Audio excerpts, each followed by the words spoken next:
So what I'm going to do right now is I'm going to crunch 1400 years of Islamic history in 5 minutes and make it as exciting as I can possibly make it. Because I hated history when I was a little girl. At this age, I appreciate history. And now I understand why they say those who don't learn from history are doomed to repeat it. In order for you to understand why Western civilization is very different than the Islamic world, you need to understand the history of Islam. When Prophet Muhammad supposedly revealed his revelation from the angel Gabriel that he is supposed to be the last of the prophets in the early 600s, he started preaching in his own city, Mecca. He tried to recruit friends and followers to be able to spread his religion. And he tried for 12 years and failed. And after 12 years, he was only able to recruit his immediate family and friends. So he decided, if I go to Medina, which was the Jewish hub of Arabia, the business hub where the Jews lived, if I go there and preach my religion to them, if they accept me, that will buy me respect and stature between my own people, and they will accept me. So Prophet Muhammad started borrowing a lot from the Old Testament to make his religion more palpable to the Jews, to make it a lot similar. This is why you see a lot of similarities between Judaism and Islam. For example, Jews don't eat pigs, Muslims don't eat pigs. Jews pray a few times a day, Muslims pray a few times a day. Jews fast on Yom Kippur, Muslims fast on Ramadan. And this is why you started seeing a lot of good writing in the beginning of the Quran when Prophet Muhammad was saying all the good things about the people of the book. He took his message and went to Medina trying to recruit the Jews, talking about the people of the book, talking about how similar the two religions are. When they refused to accept him and follow him as the last of the prophet, that's when he turned against them and started killing them and started expelling them. That's when Islam went from a spiritual movement for the first 12 years of Islam into a political movement cloaked in religion after the year of the Hijrah, after Muhammad went to Medina and the Jews did not accept him. He became a military warrior and declared war on them and started expelling them. Jews and Christians became dhimmi, or second-class citizens. They were only allowed to stay alive and not be killed only by paying the jizya or the protection tax. So they had a choice: convert to Islam, or if you want to stay alive, you have to pay the jizya or protection tax, living as dhimmi in the Islamic nation. Christians and Jews could not ring church bells. Jews could not blow the shofar. Christians could not ring church bells. They could not pray publicly. Christians and Jews could not gather together and build new churches or new temples. And the way they paid the jizya or the protection tax was in a monthly ceremony where they would get together downtown and the Jew would kneel on his knee and hand his goods to the mullah, who would take the goods as the price for buying the protection. And in many areas, Jews and Christians were given necklaces to wear as a receipt that they paid their jizya or their protection tax. Jews considered najis under Islam. Najis is bodily fluid. Najis is garbage. Najis is dogs. Najis is dirty. So Christians and Jews were treated as second-class citizens. Islam continued to grow. As Islam grew, more people became dhimmi or second-class citizens. Jews and Christians were given identifiable clothing. The yellow star, which was given to the Jews that most people think is a German invention. It was actually an Islamic invention in the 9th century in Iraq by the second Khalif, Khalif al-Mutawakkil of Iraq, who invented the yellow star for the Jews to be identified as they walked down the street. Because Jews were considered najis, if a Muslim man or a Jew walked on the same side of the street, the Jew had to cross the other side so the Muslim man can walk, so he's not dirtied by the filth of the Jew. Christians were given the zunnar, the belt, which most of you men are wearing right now. That was an Islamic invention for the Christians. Islam continued to grow. They went all the way to Jerusalem. They conquered Jerusalem. Christians couldn't ring their church bells in Jerusalem. The Pope in Rome in 1090 told the Christians, how could you sit idly by and allow your brethren to be suffer like this in the Holy Land? You need to go liberate the Christians. You need to go help the Christians. That's why the Crusaders were launched. The Crusaders were not launched because they just felt like waking up in the morning and going and converting a bunch of Muslims or beheading them. The Crusaders were launched to liberate Jerusalem. And they were able to liberate Jerusalem for less than 100 years before Salah ad-Din al-Ayyubi, Saladin, took it back, and Jerusalem remained under Islamic control until 1967, when the State of Israel liberated Jerusalem, where Christians, Jews, and Muslims could pray under the same sky.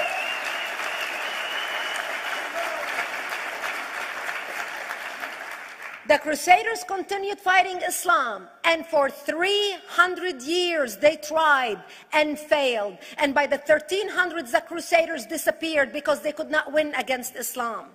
Islam continued to expand. They went all the way to Central Europe. They went all the way to China. They went to India. They conquered Spain. They changed the name of Spain from Spain to Andalusia. And they started, as they advanced, as they conquered more nations, more people paid the jizya, or the protection tax. And this is how the Islamic Empire grew. It went all the way until they was stopped at the gates of Vienna on 9/11. 9/11 is not a date that Osama bin Laden just picked out of a hat. 9/11 is a symbolic date in the Islamic calendar. By the 1600s, Islam had covered more of the earth's surface than the Roman Empire did at its peak. Between the 1600s and the 1800s, the Europeans were experiencing the European Industrial Revolution, where the Europeans were able to invent products on factory lines, where they are able to make money and sell products, which gave them the money to build a strong army in order to fight the Muslims. And that's how they were able to stop them at the gates of Vienna on 9/11. The Europeans started the pushback against Islam. They pushed them out of Europe. They pushed them out of all the way to the Middle East and North Africa. By 1924, the Islamic Empire ended. In 1924, the Islamic Caliphate ended in Turkey by President Ataturk, who was a secularist. He ended the Islamic Empire, and he gave women rights to vote. He gave women a right to an education, a right to work, a right to choose a husband. He forbid women from wearing the hijab. He forbid men from wearing the beard. The Muslims hate him so much that they consider him a Jewish agent, because they believe that his mother and her bloodline was Jewish, and that was the influence on Ataturk. By the time the Islamic Empire, or the Islamic Caliphate, or the Islamic State ended in 1924, the Islamic Caliphate had existed for 1400 years, and it ended less than 100 years ago. By the time the Islamic Caliphate ended in 1924, 270 million people around the world were killed by Islam. 270 million. And we didn't have weapons of mass destruction, and there was nuclear weapons. All of these people were killed, butchered by the sword. The people in the world, less than 100 years ago, how many people knew this history? Please raise your hand. We in America have failed to educate our children about history. We in America failed to educate our population about history. Our children in high school, you take any 17, 16-year-old kid, 18-year-old kid, and ask them about World War II. They can't even tell you what happened in World War II. For them, it's ancient history, and we still have our World War II veteran walking among us. That's how little we know of history. Islam ended in 1924, the Caliphate. People thought the Caliphate will never be resurrected. The Caliphate will never come back. But two things happened in the Middle East in the last century that made the Islamists be able to resurrect the Caliphate. Number one is the discovery of oil in Saudi Arabia, which we were able to discover and were stupid enough to allow them to nationalize it. And the number two that happened was Ayatollah Khomeini coming to power in 1979. That gave the Islamists the money and also the spiritual covering in order to explode on the world stage. And people say, oh, well, the Wahhabis exported their Wahhabi radical religion. The Wahhabis are the name of Wahhab. They're not a different sect of Islam. They follow the authentic preaching of Prophet Muhammad, the way Prophet Muhammad lived and practiced his religion. This is why neither you or me or any infidel can step a foot in Mecca, because as far as they're concerned, we are filth. And as infidels, we're not allowed to step a foot, not President Obama and not anybody else. As a matter of fact, Al-Qaeda used to use Saudi Arabia and its success as an excuse to recruit members, as the example to show them how Allah has blessed Saudi Arabia because of the way they adhere to the tenets of Islam. And today we talk about ISIS. ISIS is not a new invention. ISIS resurrected the caliphate that ended less than 100 years ago. Except we are too ignorant and too uninformed to understand what ISIS is doing and why ISIS is succeeding.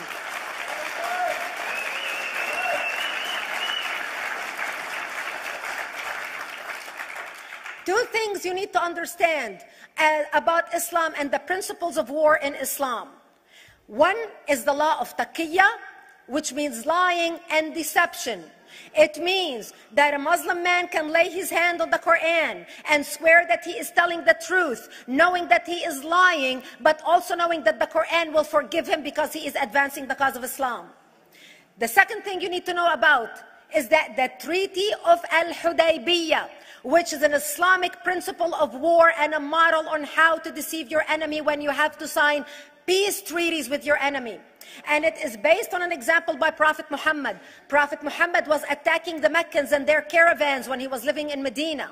One day he attacked them because this is how he got the goodies. He would attack them, rob them, and spread the goodies among his men. And this is how he was able to recruit, because this is how people made money without working. And so he attacked the Meccan caravans. When he realized he's not able to defeat the Meccans in that city of Al-Hudaybiyah, in that place, he signed a 10-year treaty with them. Does that sound familiar? Yes. A 10-year treaty with them that says he will not attack them, he will have peace with them, he will not declare war on them. Muhammad used the treaty for 2 years to build his military, strengthen his army, and when he realized he was strong enough to attack his enemies when they least expected it, because they thought they had a peace treaty with Muhammad, he broke the treaty, attacked them 2 years later, and Mecca fell within 24 hours because they were not expecting the attack. And that became a principle of war in Islam. And to give you an example of how that is practiced, this is why anything signed with Iran means nothing to them. And to give you an example of how this law has been put to use in recent history, Yasser Arafat, who's not an Islamist, but he is a Muslim, met with the Israelis and signed the Oslo Accord in 1993. Remember all the handshaking at the lawn of the White House? The Oslo Accord, Yasser Arafat used the peace treaty, the Oslo Accord with Israel, to get Israel to bring him back and give him his territory, finance his military, train his police, and give his police the weapons. Yasser Arafat broke the Oslo Accord 8 years later, didn't even wait 10 years, and declared the second intifada in 2000, and all hell broke loose. He used the same treaty to win and deceive against his enemies and deceive his enemies. When Jordanian press, after Yasser Arafat signed the Oslo Accord with Israel, and Egyptian press would interview Yasser Arafat, and they would say, how could you sign a peace treaty with the devil? How could you sign a peace treaty with the Jews? Yasser Arafat will tell them, remember Hudaybiyah. That's all he would have to say. The whole Muslim world knew exactly what Yasser Arafat was talking about. We in the West and the Jews in Israel, it was over their heads. Nobody understood what Hudaybiyah was referring to. And this is the type of deception that we are dealing with. So when Iran signs a peace treaty with the United States for 10 years, they are using us as useful idiots, as gullible, ignorant people who are signing a peace treaty with the devil in order for Iran to continue her thing. In this deadly game of thrones, there's no place for America or for Israel. We don't have to gamble with our future and with our children's future. Elie Wiesel. And I wish I could promise you, Elie, that the lessons of history have been learned. That is why it is so important to be wise about who we're going to put in the White House next year.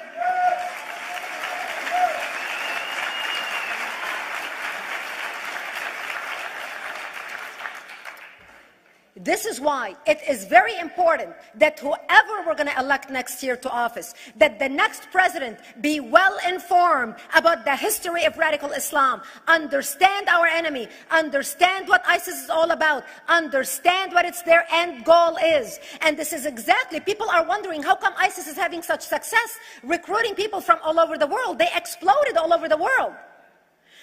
The Pew Research did a poll, and of course the Pew Research is not Brigitte Gabriel, is not Fox News, is not Tony Perkins.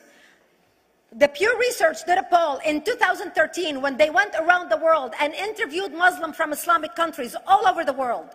And they asked them two questions. Would you like to have Sharia law as the law of your country?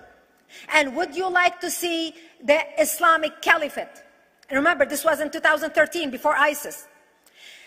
The 5 top countries in the world, in the Islamic world, the 5 top Islamic countries: Indonesia, 204 million Muslims. Indonesia, Pakistan, Egypt, Nigeria, and Bangladesh. 77% of Muslims interviewed in these Islamic countries, 77% want the establishment of Sharia law and want the establishment of an Islamic state. That means 77% of the world, quote, moderate Muslims agree with the establishment of ISIS and what ISIS is doing.